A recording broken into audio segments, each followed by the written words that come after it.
blah, blah, blah, blah. I hit record, so we're recording now. Scott, you can't say anything that's going to get us canceled. All right, you got us canceled in the first 14 seconds. Hello, and welcome to the Scrub Pod Podcast, a podcast where me and my pod of scrubs sit down in this lovely tub that I call a podcast studio, where we discuss Magic the Gathering and mostly just go on tangential riffs in our main goal of providing the highest quality Andy-tainment. I, of course, am your host, Andy. Joining me today, I have my two unofficial co-hosts, because they've been on the longest, Derek. Hey! And Scott. Hello. So, how y'all doing? How's the state of game? How's your turtling going? I have not opened any turtle packs yet. I've opened one turtle pack so far, and I got Leo and Mikey, and I really like being able to draw a card for putting counters on creatures. That is very nice. Yeah, I got all the cards I needed. I just wanted my Frog Butler. Oh, I got that too! Yeah. The newest... This set was important to me because we got two Frog Spirits. We got two Mono Green Spirits, which doubled the amount of green spirits we've gotten in the past 2 years. And I have to say 2 years because we got 0 last year, and 0 times 2 is 0. You know, I was talking to my coworker, and we were talking about how I was telling him like the best way to explain podcasts to like his ultra boomers, like grandparents, and he's like, I was just like, yeah, it's just like drive time radio, but you can listen to it at any time. And so I appreciate you having the drive time radio sound effects board. Thank you. It comes built in. Yeah. Can you give me a little fart? All right. Can you give me a wetter fart? Oh, that was really wet. That was disgusting. Oh, that was after like a long night at Chipotle and milkshakes. Oh my gosh. Oh, that's me on grasshopper night. Oh, you ever had grasshopper pie? It's good No. stuff. It's a family recipe. Oh. It's like marshmallow, Oreo, what the fuck is it? I don't even... Some kind of mint. I'm Yeah, not quite it's sure. like it's like Oreos, marshmallow, mint, and then like use the Oreos like the bottom of the cake, and you pair that with Bailey's, and it's just phenomenal. Ooh, Oh, that it's sounds so good. Yeah. You know, in my family, we have like our go-to Christmas cookies are mint meringues that are just like, we call them green things, because you just look at them and it looks like a piece of like styrofoam dyed green with some chocolate chips in it, and you just taste it. It's just like, oh, this tastes like good styrofoam, but with chocolate chips in it and minty. Have you ever eaten styrofoam? No, but looking at it, I know what it tastes like. No, you don't. I've eaten it. It tastes different than you think it would. Why does are it you taste like? eating it? I was dared to. Okay, what's it taste like? Oh, that's a hard question. See, I think anyone who's really eaten styrofoam would have a pretty succinct answer to this question. Yeah, come on, man. What are the tasting notes? Does it taste like chicken? It tastes like a little sad. You can taste the little boy who put that together. You can taste his bitter tears in it. Now, is this like good styrofoam, like 3-star Michelin star styrofoam, or is this like This is lunch cafeteria plate. lunch styrofoam. lady styrofoam? Yeah. Okay. Is it like napalm worthy? Oh, 100%. That shit will stick to any young child. Oh God. Oh, Yeah. Especially. I don't want to eat that. No, you do not. Don't eat styrofoam, kids. I'm getting my daily. I already get my daily intake of Soylent Green. Soylent Green. I just watched that episode of The Simpsons. Very cool. Yeah, they say that verbatim when Homer's an old man and he's taking his son, Chief Justice Bart Simpson, to go see the Itchy and Scratchy movie. This is not a bit. That's true. They sell Soylent Green in the movie theaters, and Homer just goes, Soylent Green. No, I've seen that one. It's Yeah. a good one. Great episode. I've been rewatching The Simpsons at work. I always love the Simpsons episodes where it's in the future and you get to see them all grown up. Mm-hmm. I really wish the Simpson family grew up. Yeah, have you seen the things now where it's like a few years ago they did like like Marge and Homer were like recapping like their time in high school and like their high school play, which is about Y2K because canonically they were born in the 80s, went to high school in the 90s. Huh. Now, which at the time of the Simpsons creation, Lisa was born in 1984. Ooh. So their age progression, like, they're now millennial parents, whereas they were originally Gen X parents. Huh. And, like, it just keeps moving. Like, they grew up in the 70s, now they grew up in the 90s. And then, like, in 50 years, when The Simpsons going to keep going on, like, Homer and Marge are going to be born in, like, the 2020s. Oh, God, I hate that. Do you know how, like, a few years ago, like, was canonically the day George Jetson was born? Oh, yeah, I did hear about that. Yeah. Oh yeah, that was all over the internet. Yeah. Yeah. I think we live in a time where theoretically every day is the day Homer Simpson could have been born. Yeah, it's true. It's a beautiful world we live in when you think about it that way. Happy birthday, Homer. Happy birthday, Homer. Happy birthday, Homer. But today we're going to talk about not necessarily Homer, but something related to Homer, Magic the Gathering. I do remember an episode where Bart got really into Bakugan, and this is basically like Bakugan, except if it was older and newer, and a trading card. Magic the Gathering. It has outlived Bakugan.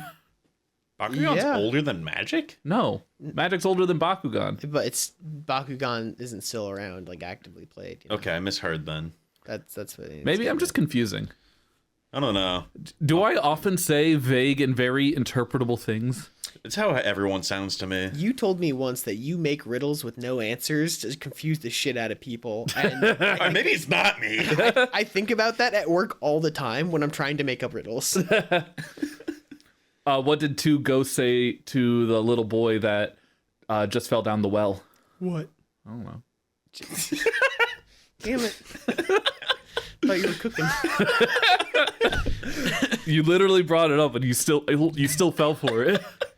I don't know how you fell for that one, Derek. You're literally like, "Hey, Lucy, I know you keep taking away the football when I'm just about to kick it," and you're like, "All right, can I give you a football to kick?" And you're like, "Yeah, I'll get it this time."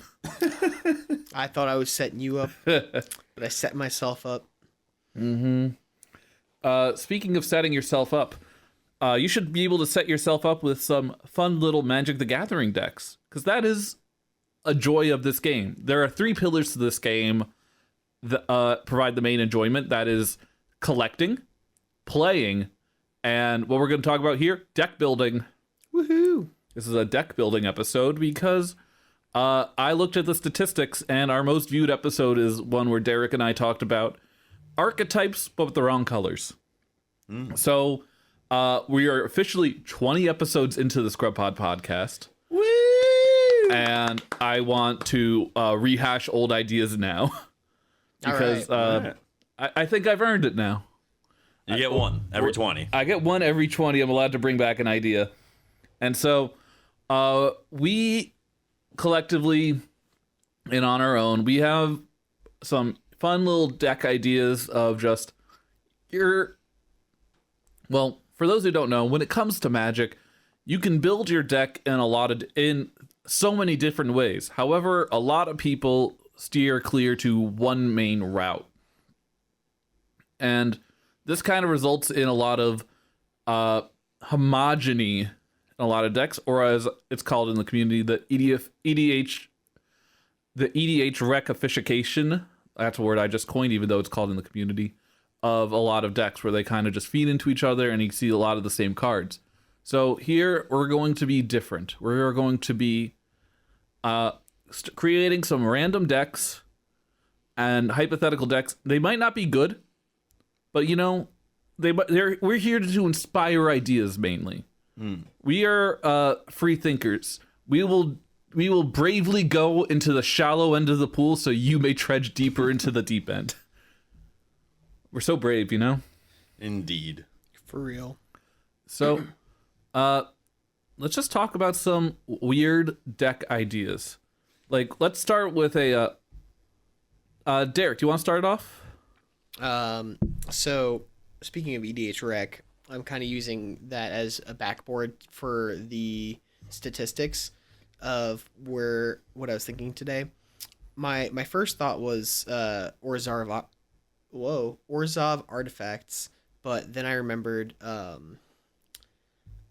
that fucking rat exists. What's his face? Oh my God, Greasefang. Greasefang, yeah. Greasefang exists, and if you look at EDHREC, it's under vehicles, but it's not under art. It's like a little bit of artifacts. There's not like a lot of black-white dedicated artifact decks that are super synergistic. Like there's no one commander that helms that kind of deck.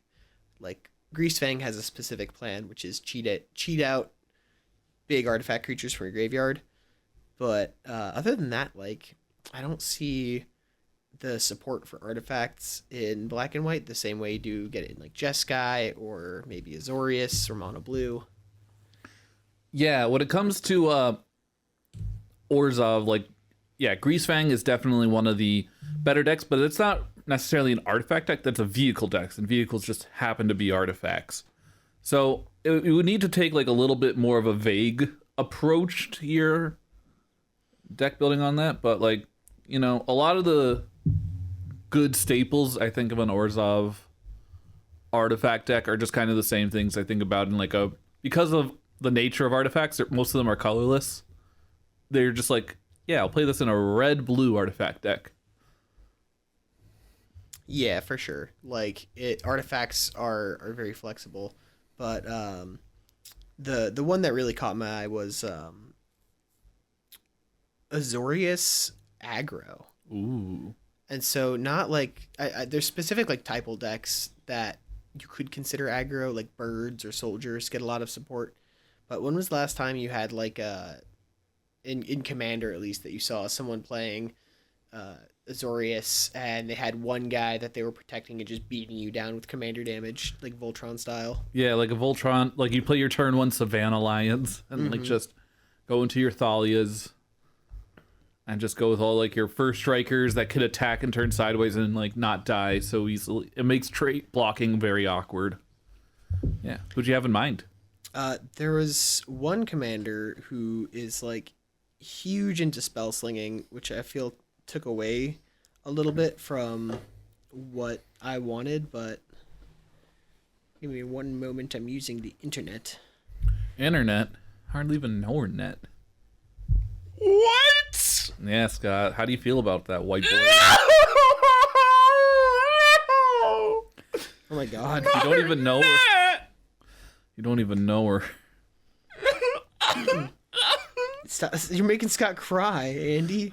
He's doing that to himself, okay? What are you doing to me, Andy? I cast Cry on you, you know? Why would you do this? Spiked your water with the water that makes you cry. Why? For the bit? Oh, quit crying. If you keep crying, you're gonna wake up the demon or Manu. Yeah. You don't want to be waking up Ornanu. Not Ornanu. Yeah, the demon that comes and eats child's tears. My tears, but I'm not a child. And you're acting like one. No, don't confuse me for a child. Listen, quit talking to me. You gotta take this up with Ornanu. Ornanu, please leave me alone. I'm a grown man. It's fine. Everyone knows that Ornanu only rises on the 3rd day of a waning moon. Oh. Hey, what's the moon cycle right now? Waning. Ah! Oh my god. Yo, I had it, and then you screamed, and my page refreshed, and it's gone. Damn.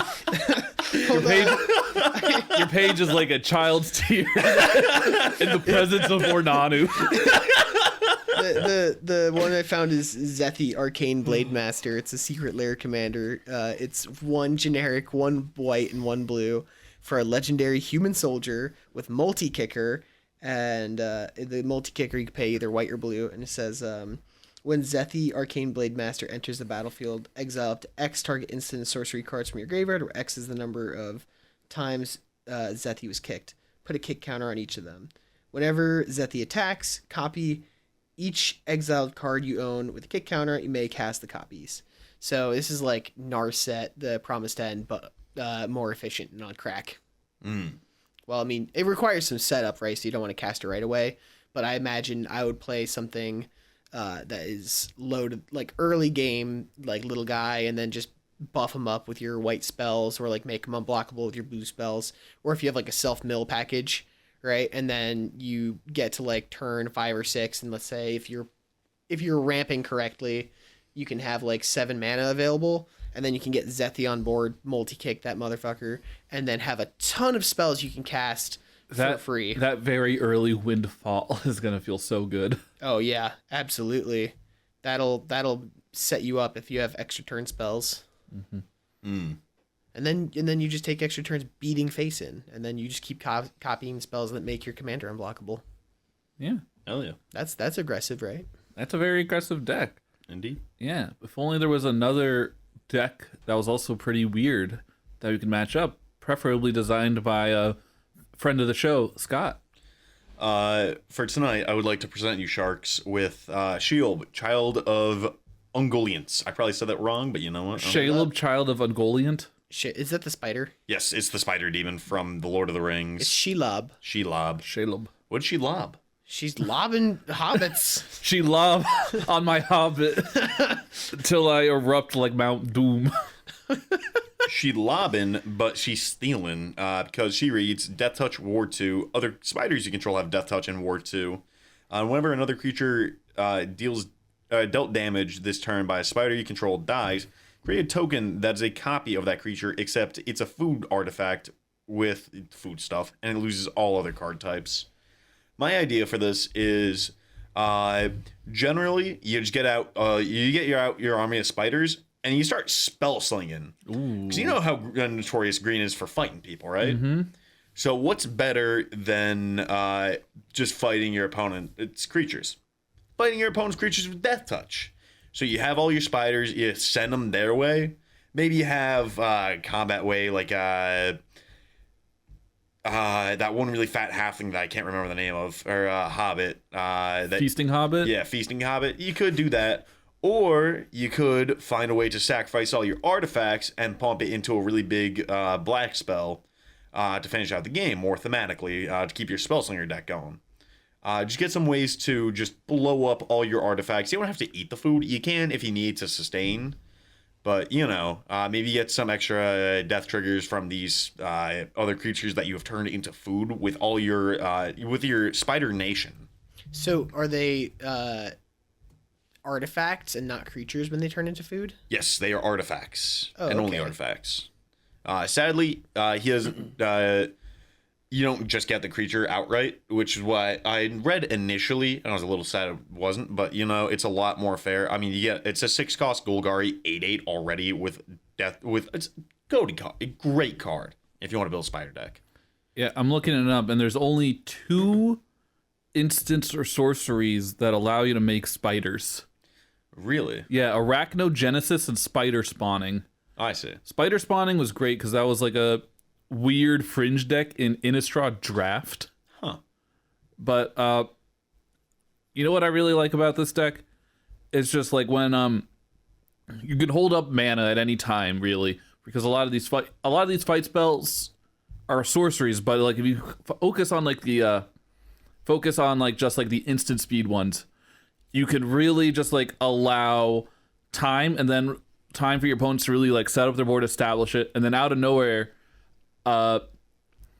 Spider-Man comes out through a portal and just goes, "Hey, Spider-Verse is real." Yeah, we did get. There is a lot of support from the Spider-Man set for this deck for just spiders that you want to fight people. Like you can have your dinosaur spider fight them. You could have your Spider-Man fight them. You could have your Spider-Woman fight You could have your Spiders man fight them. Yeah. I would genuinely be surprised if I didn't look too far into the Spider-Man set, but I would be genuinely surprised if there was no card that just made spiders. There's a lot of spiders in that set. Most of the cards I'm looking, there's Spiders man. Spiders, man. Yeah, it's a man made of spiders. Yeah. It's one in a green for a 2/3, but it has web slinging for 4 green. When it enters, if they were cast using web slinging, you gain 3 life and get 2/2/1 green spider creature tokens with reach. What a bad rate for that effect. 6 mana for just that? 6 mana for 6 power. It's Okay. In this economy, it better have double in strike. pick 2 Yeah. Spider-Man draft. Yeah, that's just not good in any constructed format. I can't think of like a single case that would. Well, thank God we're in Commander. This we're deck not is built. This format is supported entirely by trash. You know, yeah, you're completely right. If I build this deck, I'm putting Spider-Man. Yeah. So if you're doing a spider spell slinging deck specifically in Golgari, I think you're gonna want things like Morbid Opportunist and what's the Pitiless Plunderer. So you can keep. Absolutely. So instead of like having your Archmage of Emeritus and Stormkilling Artist, you have like the black versions. So you sling a bunch of bite spells on other people's turns at instant speed. So you're still killing them with the spider, getting your draw triggers, and then ramping at the same time. So I think that's like some generically good engines that'll help you in that endeavor. Yeah, there are definitely some good engines of just in black of just things die, you get thing. There's also there's also a lot of like really good Magecraft engines, specifically Professor Onyx, Witherbloom Apprentice, and Sedgemoor Witch. Yeah, that's what which are just cast spell. Sedgemoor Witch is a mentor, monastery mentor in Blood and Black, but also like even then, if you have like Witherbloom Apprentice or Professor Onyx, even if you're not going with the combo, which you could include in this deck because it's black and green, those are just great value engines and just slowly shorten the clock, open the way for your army and prevent, because your deck is focusing on getting rid of all their creatures and then swinging out. Yeah, either swinging out or, save up all that treasure for a Torment of Hellfire. Exactly. Or any other mean X-Black spell that just says, nuh-uh, because you have no more creatures, lose 10 million life. Because they just got bit by spiders. Yeah. There's an enchantment that says when a creature you control becomes the target of a spell, draw a card. I don't remember if it says Auto Winged Wisdom. I can't remember if it's an opponent's spell. It's also whenever a creature you control enters Scry 1. I can't remember the name of it. It's killing me. Also throw Academy of Manufacture in there. Yeah, why not? You're making food tokens, you're getting treasure tokens and clue tokens too now. Just got a nice new one as the bonus card for the Fallout Secret Lair. Yeah, I actually just got that one. Nice, same here. Honestly, I think he looks very cool. Oh, the coolest looking card of that Secret Lair. I'm planning on selling mine because I really like the claymation, like the Play-Doh one I see. that I got a couple of months ago. Yeah. But I want to talk about a deck I had, because we all know the best. Like, if I were to say burn, what is the first color that you think of?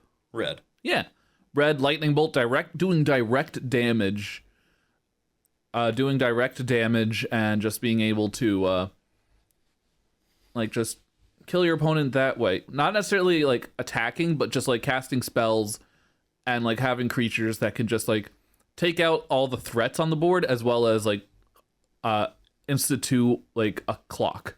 Yeah. 20 lightning bolts to the face. Yeah. And so my question was, okay, but how do I build this in Bant? Bant, of course, being green, white, blue. Because black and white, Mardu Burn is more of a real deck than like a lot of other burn decks.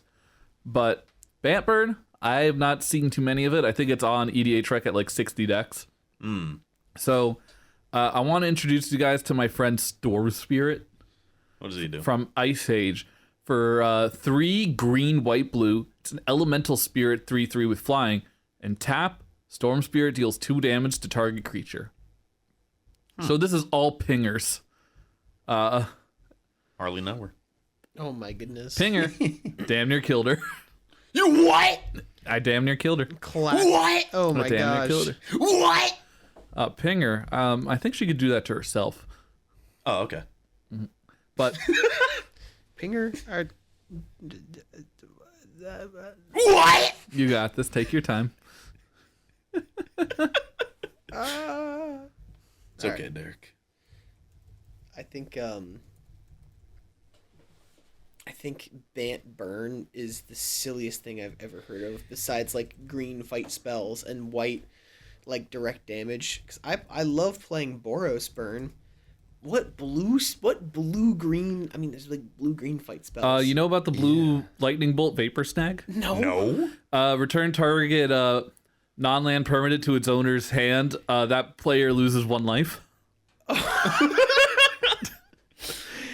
think I've actually just listened to somebody talk about a mono blue burn deck that's like bracket 1 that actually works recently, but that's got to be it, Andy.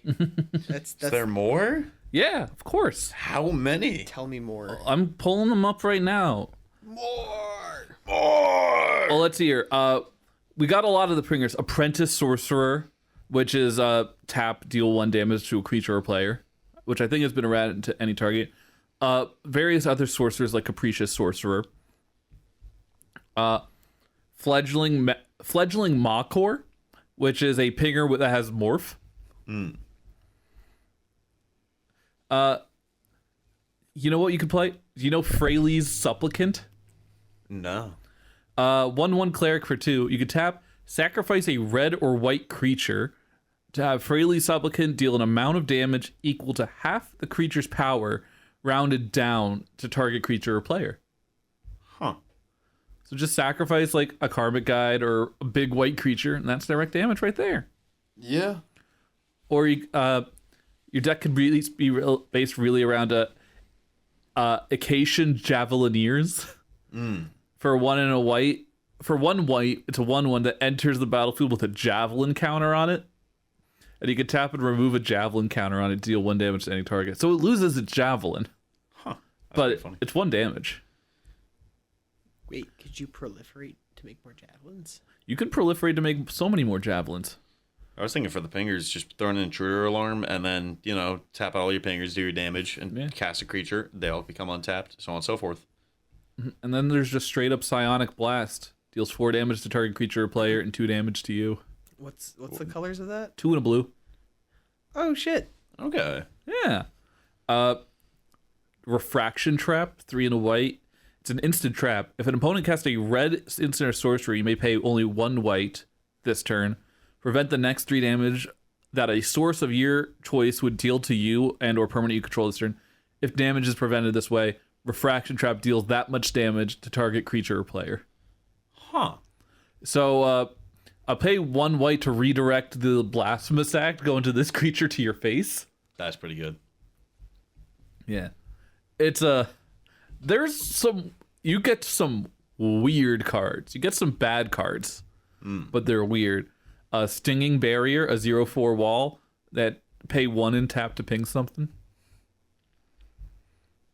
The wall. The wall. The wall bites back. Unyaro Beasting. It deals 2 damage to target creature or player for 4 mana. 3 and a green. That's pretty good. Yeah. It's a silly deck. Yeah. You're doing burn in the colors that don't have burn. Yeah. But can I tell you guys about another silly deck idea I had? No. Oh, beans. Nah, I'm Josh. Mono white discard. That sounds sick. Do you have a deck built for that? No, I'm just looking at cards on Scryfall. Okay. Do you guys know Palace Familiar? I'm not familiar. No. 1 and a blue for a 1/1 flying bird. It's an owl, so that's why I love it. Bird up. When it dies, draw a card. Okay. What do you want to do with this card? Make it die over and over and over again. Yeah. Yeah. What? Let's say like with Skull Clamp. So for 1 mana equipping it, you drew 3 cards, which is a term called Ancestral Recall, which is a card worth about $5,000. Yeah. And so I would like to. And what's better than drawing 3 cards? Drawing 4. No, drawing 3 cards and making a 2/2 black zombie creature token along with it. Because I want to talk about Tobias Doomed Conqueror, Azorius Aristocrats. Huh. So Tobias Doomed Conqueror, 2 blue and a white for a 3/2 human soldier. Yes, flash. And when he dies, or when he dies, for each non-token creature you control that died this turn, create a 2/2 black zombie creature token. This is an Azorius? This is Azorius. Whoa. So What the flip? the way you're supposed to play him is that you have like a big board, and then your opponent goes in for the board wipe, and then you flash in Tobias, and you're left with a big board after the board wipe, and then you can swing in. But if we want to, if we could set up some infinite loops with like bringing a creature back and then sacrificing it over and over and over again with like, say, like Karmic Guide, Felidar Guardian, whatever you want, and then you sacrifice Tobias, you'll just make an infinite army of zombies. Holy shit. Yeah. And it's also just a good value engine too, like being able to just play good creatures that are great at dying, like Solemn Simulacrum, Palace Familiar, Mold Drifter. You could run Luminous Broodmoth, Revelark. A lot of just like really powerful cards. Or you can also do like, you can also like hedge into like a little bit of a niche and just go white Azorius Zombies. Like with a Prophet of the Scarab. When it enters, draw cards equal to the number of zombies you control, or the number of zombie cards in your graveyard, whichever is greater. God Eternal Oketra, which just makes more zombies. Geralf the Fleshwright. Oh yeah, he's good. Yeah. You're also in white, so you could either board wipe everything and get the payout yourself, and then you can also mass reanimate, right? Yeah. There's a ton of spells in white that are just like X spells you pay off, and you're like, all right, turn all creatures with mana value X or less from the graveyard to the from your graveyard to the battlefield. Yeah. Yeah. You just do that, and then you just mass board wipe, and then you just ascend from Avernus everything again with all the stuff you sacrificed to Ashnod's altar. Yeah. Or Second Sunrise or Brought Back. Just a lot. You have a lot of different options with this deck. Like, I'm really liking this deck it's now. growing on me. I thought about this for like a tiny bit as like a bit of a joke, but no one's like, okay. It only has 19 decks made. It's ranked 2,570. Are you gonna build it? I might actually. This I'd sounds love pretty to play sweet. against it. Same. But anyone got any other fun deck ideas? I looked up mono white discard, and it's only you discard things and not making other people discard things. Oh, I beans. see. That's heartbreaking. There are some pretty like funny colors that I didn't realize they do these things really well. Like red can give people stuff with, and then you have like red white group hug. I know that was like a commander staple back in the day. Was like Yeah. Jeskai group hug, where you're just giving other people permanents you control. Zedru the Great Hearted. There is a new mono red group hug from the Teenage Mutant Ninja Turtle set. Casey and Raphael Hotheads is, I believe, 6 for a 6/6. Whenever they enter, everyone exiles the top card of the library. They can play it for free. I love chaos. Oh, what's the opposite of chaos? Red blink group hug. Order. Very funny. All right. So is it possible for an Azorius chaos deck or like a Esper Yeah. chaos deck? One of the cards that really got me into Commander is a card called Hive Mind, which is a 5-mana enchantment that says whenever a player casts a instant or sorcery, each other player copies that spell and may shit. cast it, may choose a new card. So every spell gets copied. And so that is like that is as chaos as it can get, especially if you're building a deck in that way where it's like I'll Hive Mind and then I'll just cast like some bullshit spell. You give everyone a leveler and then counterspell your leveler. Yeah. Something like that. Or I mean, like, I think it only triggers instant sorceries. Oh, But it's like you just cast Windfall and everyone just draws like 35 cards. And with your Psychosis Scrounger or Psychosis Crawler, you just ping everyone to death. That's the sauceless way to win about it. yeah. But like, imagine you counter spell. Someone casts a spell, and then you cast a spell, and then you cast a. Oh, what's that spell? Spell Swindle, the one that makes treasures. And it just becomes a big. Every counter spell just doesn't work anymore, because like everyone gets it, and they just counter that one spell, and then you just get all the effects of it, and it just stops everything. Or we could find some good chaos. I'm gonna look up some good Chaos Blue spells. I just thought through what I said about leveler counterspell. That'd be a really fucking funny way. Because now I'm thinking about it, everyone gets the counterspell as well. So unless you hold priority and destroy Hive Mind, everyone gets to pick and choose who counterspells what. Oh, you know what's crazy? Somebody mentioned online that you can counterspell your own thing with Arcane Denial and draw 3 cards in response to someone countering your spell. Huh. Or like if there's interaction on the stack that you're not happy about, you could just be like, you know what? I take it back. I need 3 cards. Yeah. And I thought that's really fucked up, but really neat.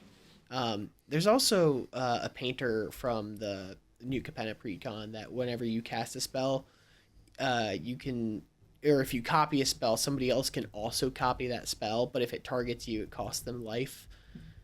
So you just tempt with Mayhem. Great spell, red, 1 colorless, and then you copy a spell, or you choose a spell, and then whoever copies it, whoever would like to copy it, you make that many copies of the spell. So if you're ramping, for example, Scott, and I cast Tempt with Mayhem, I could offer Andy 2 Rampant Growth as well, and then you could also copy it as well, but then I also get 2 Rampant Growths. That's pretty good. I think one of my favorites is Tempting Worm.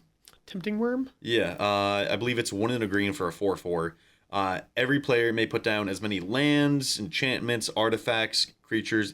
Just put your entire hand down. Everyone gets to do it. Yeah, that's actually a real deck in pre-modern right now. Really? Yeah, the Tempting Worm deck. It's a green-black discard deck that focuses around like making sure your opponents have no cards in hand, and then you cast your Tempting Worm. Oh, I really like that. Holy shit. Yeah, it's a fringe deck, but it's technically playable. I have seen it win games and seen it win matches. That's awesome. I love that deck, but I'm looking at just like a bunch of like, you know what'd be a good Hive Mind spell? Mass Polymorph. Yes. Exile all creatures you control, then reveal cards on the top of your library until you reveal that many creature cards. Put all creature cards revealed this way onto the battlefield, then shuffle the rest of the revealed cards into your library. Holy shit. That's awesome. Yeah, so everyone just exiles their creatures and just gets a whole board of new creatures. There's a mono red spell that's like 3 red pips. It's like Expressive Iteration or something like that, where you can just blow up a bunch of creatures or artifacts, and then you flip into a creature or artifact. Oh my gosh, what the heck is the name of it? Madcap Experiment? No, Madcap Experiment's different. I know which... It was reprinted in Thunder Junction with the special art. It's the one with the lady leaning back, shooting, and it goes ping, boom, doo, doo, doo. Wild Ricochet. No, I know what it is. This won a Pro Tour. Oh, it's killing me. I don't have the card memory knowledge as like I used to. I just never had card memory. Card knowledge in general. I don't remember the cards like you two. Indomitable Creativity. Yes, that one's cool. That's a lot of chaos. Yeah, that one won a Pro Tour for Pioneer a few years ago, because you would just play a big token, like a deck that would just, you would go a big score, or like one of those like cast discards cards, draw cards, create treasures, and then you would just Indomitable Creativity, sacrifice the treasures, and you only for 2, and your only 2 hits in the deck were Xenagos, God of Revels, and Worldspine Worm, which is a 15/15 with trample. Ew. God damn. That's so good. What the fuck? It's a very cool, like, there's a very good video about it, about this Pro Tour, because, like, it was played and won by Reed Duke, famous Magic the Gathering player, who, like, in the way, it was like it is a combo deck, and the way with combo decks is you get game 1. That's yours, you know? But then everyone has a lot more specific tech in order to deal with it for game 2, and then game 3, you know what their tech is, so you're able to kind of, it's a lot more back and forth, it's a lot more even. And so what Reed Duke did was, in game 2, you change your instead of like going for like the one shot kill, you play a little bit more of a grindier game that's trying to like accrue value. And so like you switch out your targets of Indomitable Creativity for like Hullbreaker Horror, which can return things. And in game 3, in game 3, like the opponent like brought in a lot of like stuff to deal with Hullbreaker Horror and like a lot of like just like his one-off threats that you can indomitable creativity into. And then Reduke just indomitable creativity. He sideboarded back in the Xenagos and World Spine Worm. And it was like this weird like what's that experiment? Cat in the box. Oh, Schrodinger's cat. Yeah, it's like you don't know what the 2-card combo is until you hit it. Your opponent has like just every evil combo imaginable, and you just happen to like play around the wrong one. Yeah, that's cool. That's a fun. That was a fun Pioneer deck. I love decks that cheat things into play. You're like, I didn't work for that, but here it is. That's what I do with my Xenagos deck. Either I cheat into it or I ramp into it. No matter what, I'm getting my big scary creature out, and you cannot stop me. I love my Reanimator deck for that reason. It's slowly becoming aristocrats to just like fill the yard and also get value. But yeah, I love cheating things in. And I want to build a polymorph deck so bad. I feel like mono blue Talrand is like a really easy target because you just cast spells and you make guys and you sack guys and you have 2 creatures in the deck and you flip into one of them. Yeah. Right? Or you just go wide. I think Xenagos is probably my favorite commander I've built recently, and my favorite deck to play recently. It's just turn off the brain, gruel, punch them down. It ramp faster than anyone else possibly could wish for. And you know what? You're hitting someone with a 42-42 turn like 8. Yeah. Might I posit a deck idea to the rest of you? Yes. Sharks? Sure. So we were talking about like cheating big things into play, cheating creatures into play. It's a very common deck. I played a deck like that for many years because I opened an Ikoria, a French collector pack of Ikoria a few years ago, and I pulled Ghidorah Roi de Cosmos, which is King Ghidorah, because this was the Godzilla set. And so I built the deck that it was based around, which was a Luna. And that's a big, like, whenever it mutates, you cheat something into play. From the top of your library, you just exile until you get a permanent card, a non-land permanent card, and you can either choose to put into play or put it into your hand. Oh my god. And so I had, like, this teamer cheat things into play, which got me thinking, just now, I literally just pulled up stuff on Scryfall. What does Orzhov sneaking creatures into play look like? Sneak. Huh. And so Ninjutsu? we just got a new one, actually. New card from Lore and Eclipse, Kinscar Sentry. 2/2, first strike, lifelink, king. When it attacks, you may put a creature card with mana value X or less from your hand onto the battlefield, where X is the number of attacking creatures you control. Damn. Prominent Captain, which is a when it attacks, you may put a soldier card from your hand onto the battlefield tapped and attacking. Sorin Imperious Bloodlord. This was another Pioneer deck. Sorin's -3 is put a vampire creature from your hand into play. And in Pioneer, you would just put in Vein Ripper, which was the 6-mana double blood artist with ward sack a creature. Damn. Oh yeah. But the reason why I'm going... I originally thought maybe mono white would be a good way to do that, but then I found this card. Do you know Surprise Deployment? Consider me surprised. For 3 and a white instant... Play Surprise Deployment only during combat. Put a non-white creature card from your hand into play. At the end of your turn, return that creature to your hand. Oh shit! Ooh. So you get some like strong ETBs with that. Yeah, specifically with non-white. So with like a lot of black cards, you can get some really fun ETBs. But then there's also a Creation of Avacyn from MH3, which is the saga I love that lets saga. you Demonic Tutor. And then you put the exiled card onto the battlefield, and if it's a creature, if it's a creature, you lose life equal to its mana value, right? But if it's anything else, you can put it into your hand. Yeah, it's so good. It's so sweet. But the only problem is it's like rattlesnakey, and if someone blows it up before you get your thing on the battlefield, it just stays in exile. Exactly. Well, you're in white, so you're in a lot of protection stuff. Yeah. But this is also not counting all of the colorless sneak things into play, like the big one is Quicksilver Amulet. Oh, yeah. Oh yeah. 4 mana tap. Just put a creature into play. All your creatures cost 4 mana.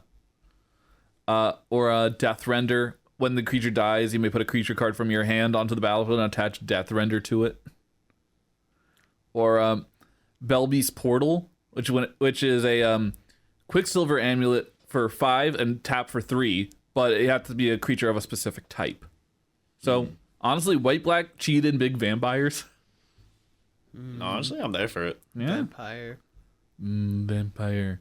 But I want to talk to you about a deck that I was brewing up in my head for a little bit. This is based off of an 80s cartoon that had a reboot in the late 2000s, early 2010s that I was obsessed with for a bit. And then I realized, oh, this was bad and very overhyped. And so, because we talk a lot about like we haven't been talking a lot about weird typal decks and stuff like that. Like I'm just like, let's take a typal deck and then just change the colors around. And I wanted to change that. So I want to present to you guys, Izzet Cats, also known as Thundercats. It is cats. It is cats. How many? I know there's red cats. I don't know about blue cats. I feel like I could see some wizard cats or like a wizard's familiar cat. Do you know Enduring Curiosity from Duskmourn? Which is That's a cat. That's a cat. Blue cat. There's a bunch of cat dragons. Really? Yes. Yeah. Sunspine Lynx, which is a red cat. Players can't gain life, damage can't be prevented. And when it enters, it deals damage to each player equal to the number of non-basic lands that player controls. Damn. Illusory Ambusher, which is a 4/1 cat illusion with flash. And whenever Illusory is dealt damage, draw that many cards. Holy shit. So you that's flash good. that in and response to a blast from his deck, draw 13. Damn. Displacer Kitten. Classic. That's a blue Yeah. cat. During Curiosity. This feels like cheating. But Y'shtola Rule from Final Fantasy, the cat girl. No, yeah, that's At the beginning of that- your end step, exile target creature you control, then return to the battlefield under its owner's control. Then if it's the first end step of the turn, there's an additional end step after this. Wait, so she flickers something? Yeah, she flickers something twice, essentially. So, yeah. So, is it cat blink? It can cat blink. And so, we're putting in like a bunch of just like enter the battlefield effects, like a ferocious Tigerilla, which is a cat ape. It enters with your choice of a trample or menace counter on it. Arcbound Slasher, which is a cat with modular. You can do a little Chandra's Ember Cat, which you can tap to add a red, but spend it only to cast an elemental spell, or a Chandra Planeswalker. There's only one deck that pops up on EDH Rec for this, by the way, listeners, and it's not even a cat, it's a Sphinx Wizard. Which is the Well, the one closest- I wanted to be helped by Kyrnos, God of Storms, so I could make this my Thundercats deck. Kyrnos is a 5 mana enchantment creature that at the beginning of your upkeep, you reveal the top card of your library. If it's a land card, you draw it, and if it's not a land card, it lightning bolts something. So whenever you draw a cat, you're essentially dealing 3 damage to any target. That's pretty freaking good. Thundercats. Whoa. Thundercats, whoa. That's just type. Listen, you can build powerful decks all you want, but I will make the complaint that your deck is sauceless, you know? Yeah. That's just a common thing with like everyone is going to lose games of Magic, but to lose games of Magic in style feels a lot better than losing to the same thing you've lost to a million times before. Yeah. Even if it's like a novel way to die, it's still pretty fun, you know? I once lightning bolted myself instead of letting someone else beat me. There you go. I was like, yeah, might as well go out on my own terms. Yeah. That's with sauce. Strionic resonated a mana crypt trigger so to deal myself 4 damage so I could kill myself. None of those words were in the Bible. I killed myself in a mage's duel. Yeah. Just so I Could just be done. I was very tired that night. I killed you in a mage's duel. I killed myself. I said 20. And Listen, no one beat it, and the spell was countered. anytime we have a wizard duel, you always lose. Listen, I've kicked your ass a couple times. No, you never did. You know why? It's because you are a subpar wizard. Listen, I'm going to get my fucking fire spell tome in here if you keep talking shit. That's gonna beat you with the tome. I'm going to beat you with the tome.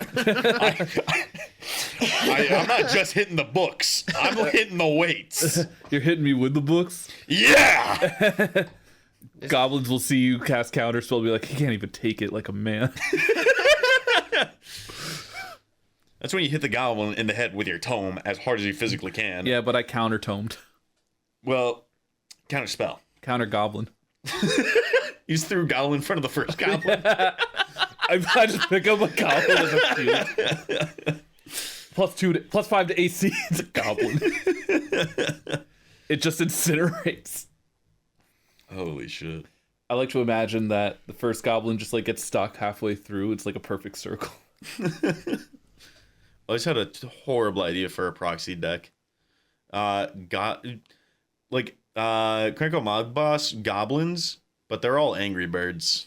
And you just fucking sacrifice them, like just fling effects. Just fucking. Yep.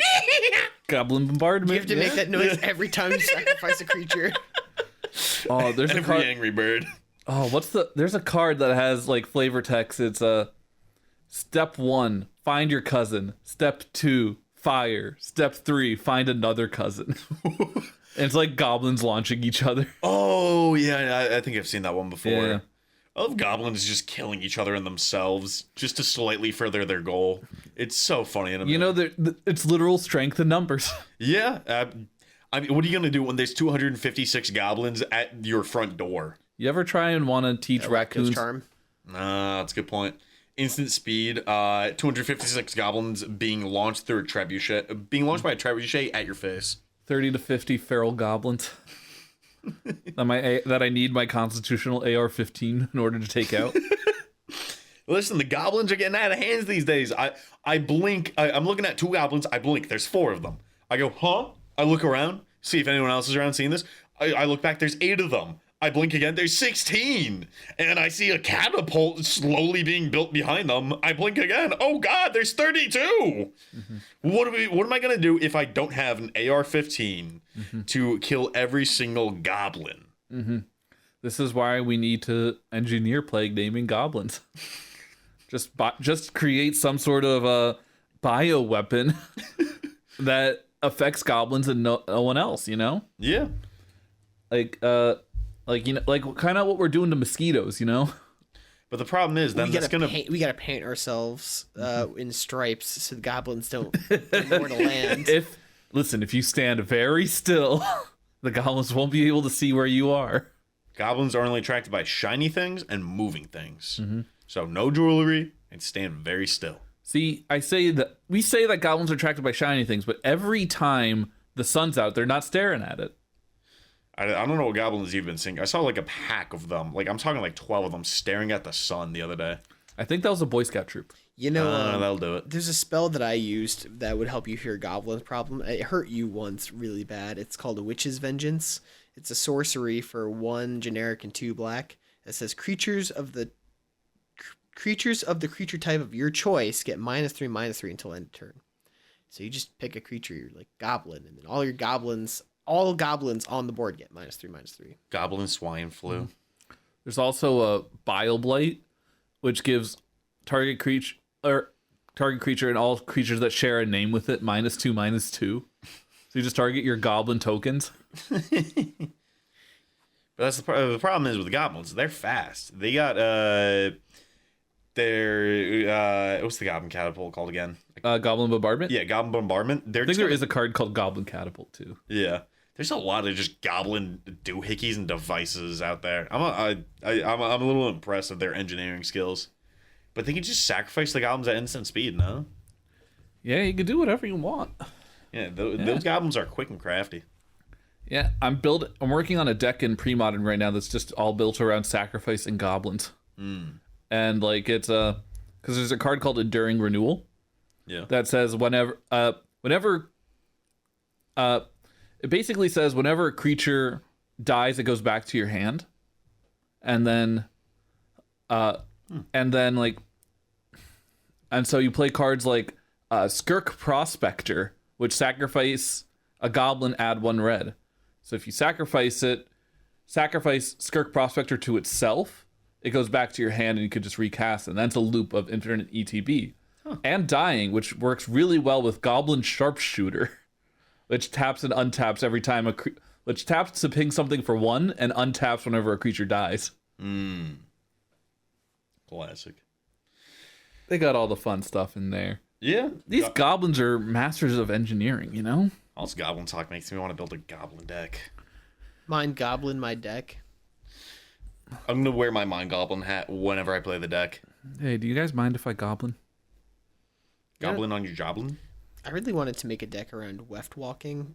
It's a 6 mana blue enchantment called that does when it enters, if you cast it, shuffle your hand and graveyard into your library and then draw 7 cards.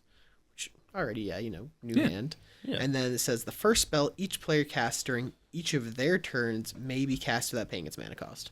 Ooh.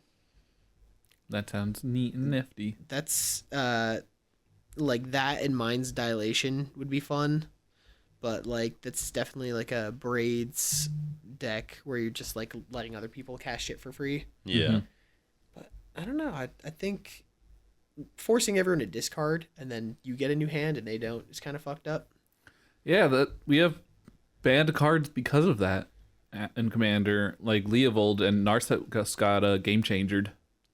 Which Narset? The Planeswalker one. Oh yeah, Kara has one of The those. mono blue one, yeah. Oh, mono blue. It Okay, I was stops thinking about the other Jeskai people one. from drawing cards except for their first one. So you like windfall with that. I mean, I would rather use Notion Thief because I get all the cards instead, but you just shut other people off from drawing. Yeah, it's one of those Yeah. things where it's like it stops people from playing the game, but doesn't necessarily further your game plan. Yeah. And so that's why it's just kind of fucked up. It's kind of stinky. Yeah, that's why it's a game changer, because Yeah. I really don't want to play against that card. Yeah. It just changes the game of you can't draw extra cards. Yeah, listen, I've But been I in can. plenty of prison situations, and in Commander, not a fan. Yeah. You know? I played against this one ass that put all the orbs in the deck and then just gave everything protection repeatedly by putting with Bant Planeswalker and just really dragged the game out. Yeah, I remember I some- really hated that. You know what was really bad? Some, listen, there was some doofus out there that was like, hey, Andy, can you build me a deck with all these orbs in it? And I want to be an asshole. And I'm like, okay, sure. Here you are. Cost $900. But who built the deck? You And who played the who deck? commissioned the deck?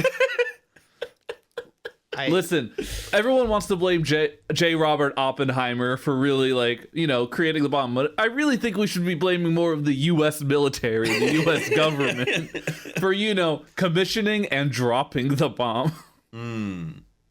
Like, that's All right, but who dropped the bomb? the plane called the Enola Gay. Wrong, you dropped this bomb. It's called the Enola Gay. Yeah. Which came first, the chicken or the egg? This is This is a where South we're Park at. reference. Egg. Yeah, It's the egg, and I don't know why it's a debate. I play soft stacks. I mean, I play Toxrill, and I pair that with that freaking owl Maha. Maha. Oh, yeah. So, yeah, I like playing some locks. Like, if you have haste, at least you get to play your creature. But like, I want to be able to you end your turn and then me swing out with all my guys. At least I have a game plan with those two because it's 11 damage on board, right? Yeah. Yeah. The deck that got me into Commander was Zur the Enchanter Pillow Fort, which was just it was Zur and just a bunch of enchantments that say, you can't attack me. If I remember correctly, on one of your episodes, it was you were doing a captain's log solo one, and you said you took it apart because you did everything you wanted to every game so consistently. Yeah. Listen, it was the thing about Pillow Fort is that it's literally just you playing by yourself in there, and it's just so solitary, and no one has fun because I'm just doing my thing. And it takes forever, and I'm someone that really matches the energy level of the group. And so if people are having a bad time, then I'm kind of having a bad time because I'm like worried about what they think of me. And it's just like, it just stopped being fun after a while, you know? I like with Zer the Enchanter, I love him so much. He's my baby boy.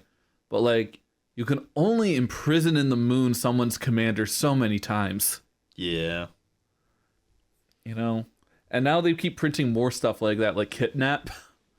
Or like like the deck originally started off as just like all pacifisms. And then it spiraled into, all right, I guess I'll go get Rhystic Study. Yeah. I guess I'll go get Necropotence. I guess I'll get Blind Obedience. I guess I'll play Thassa's Oracle. I guess I'll do all this. So I'm looking at the color combos for the least amount of stacks decks, and it is everything but white. Yeah. Yeah.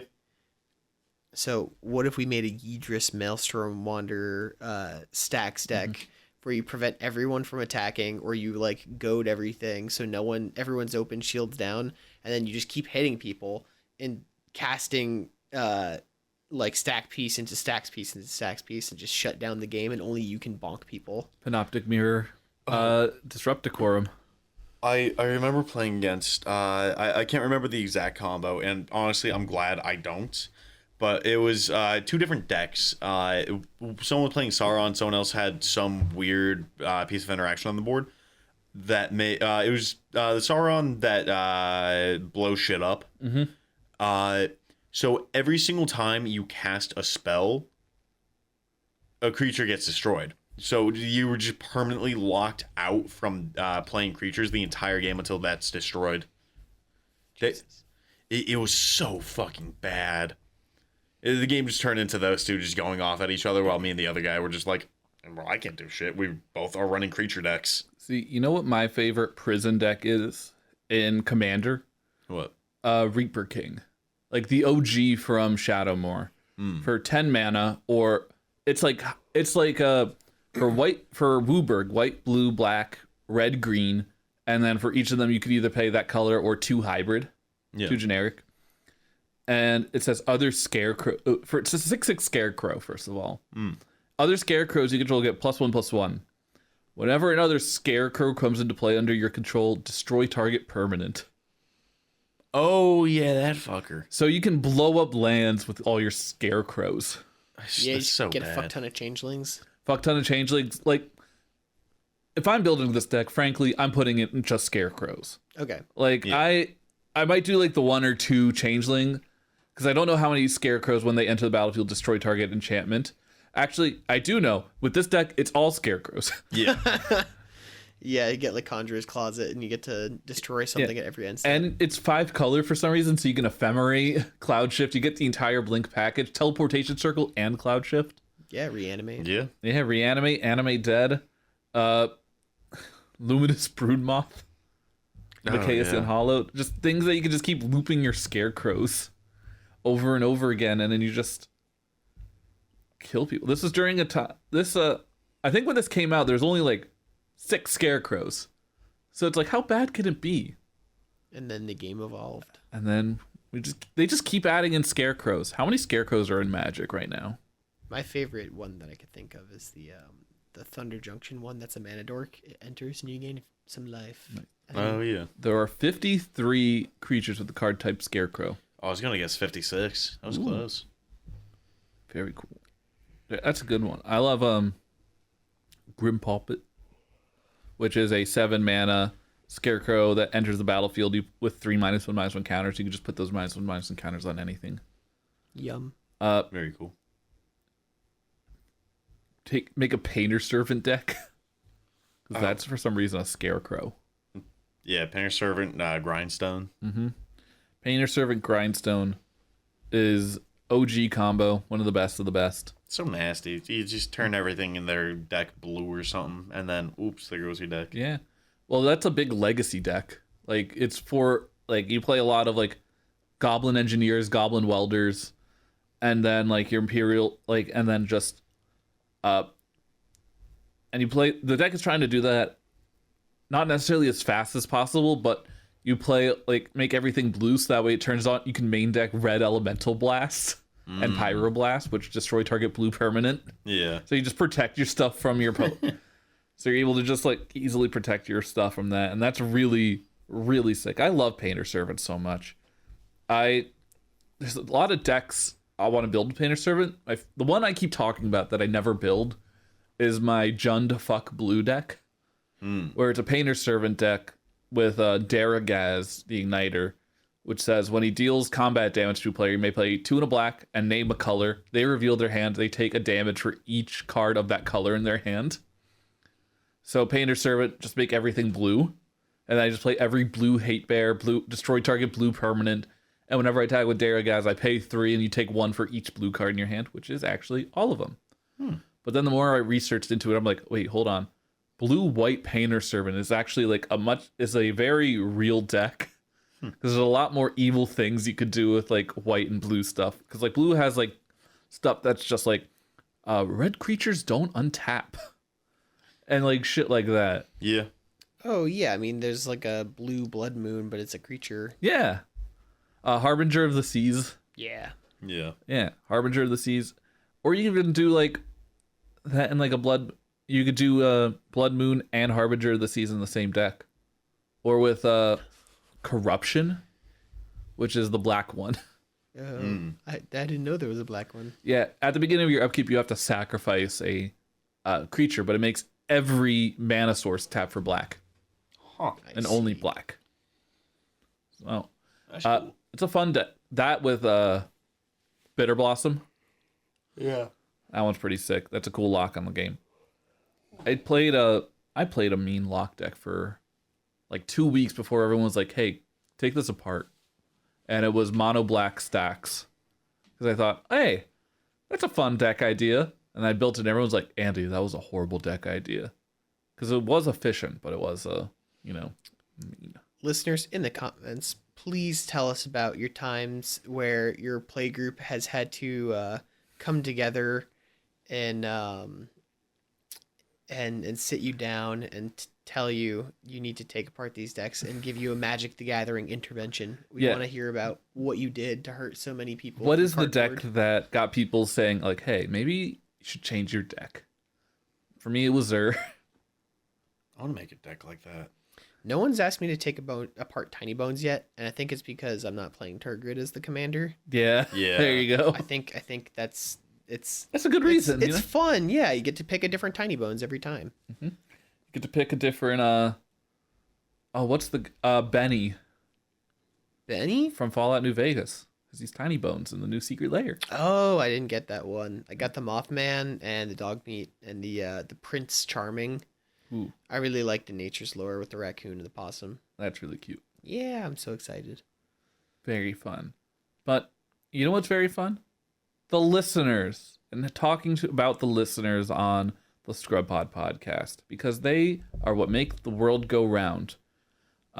We love you, listeners. You guys are the best. And if we love you and you want to show some appreciation for us, please leave a like, comment, subscribe down below. Do everything you can to spread the word about the good word about Scrub Pod podcast. The number one source of Andytainment. Some would say it's the only source of Andytainment, unless you know me in real life. But this is better because you can get it over and over and over again. You can get me when you're in your car. You can get me to fall asleep. This is my favorite podcast to listen to on my way to work.